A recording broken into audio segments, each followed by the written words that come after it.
Sekarang saya tanya, dulu alam ruh ibu ingat nggak? Nggak ingat. Setelah itu ada namanya alam kandungan, ibu ingat nggak? Nggak ingat. Tapi itu ada ibu hidup waktu itu, roh ibu hidup, dalam kandungan itu hidup. Ada lagi namanya alam dunia, ada nggak sekarang? Terasa nggak? Ada.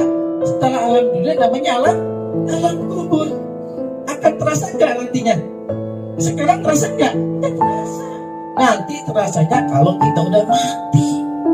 Kita mati ketika itu udah kayak alam kubur, udah kayak kita tidur. Ketika kita bangun, tiba-tiba kok saya udah sempit. Paling cuma gelap, cuma semeteran. Ya Allah, nggak ada apa-apa, sendiri baik. Jadi nemenin dalam kubur gelap sempit. Siapa yang nemenin kita? Amal kita. Kalau kita banyak amal, insya Allah itu kuburan kita bercahaya. Tapi kalau nggak ada amal kita, itu gelap sempit. Ada dua binatang yang berbisa, namanya binatang dalam kubur, karena jengking dan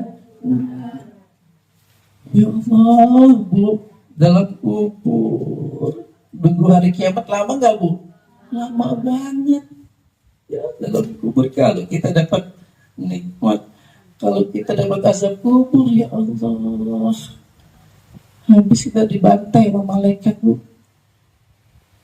Tuh ular kalau jengking matok kita, itu sakitnya ya Allah. Itu kalau jengking matok kepala kita, itu kalau ular comot kepala kita buntung, itu yakin pasti ada namanya azab kubur, dan pasti azab kubur. Hari kiamat kapan? Belum tentu, Bu. Hari kiamat sekarang masih lama. Masih lama. Dajjal aja belum muncul, Nabi Isa aja belum muncul, apalagi tuh banyak yang mulai muncul. Ya Allah, terus kita diazab lagi, azab lagi Allah.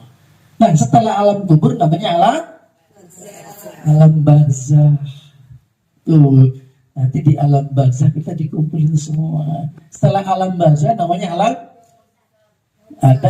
alam yaumul hisab. Setelah itu namanya alam akhirat. Itu nanti ketika dihisab itu, nah baru namanya ada surga dan neraka. Kita nggak ada tuh masa kita surga atau neraka. Jangan sampai masuk neraka ya, Bu, karena baunya neraka itu udah jauhnya bau banget neraka, panasnya minta ampun. Nah kalau kita api kompor aja kan sakitnya minta ampun, kena api kompor, apalagi di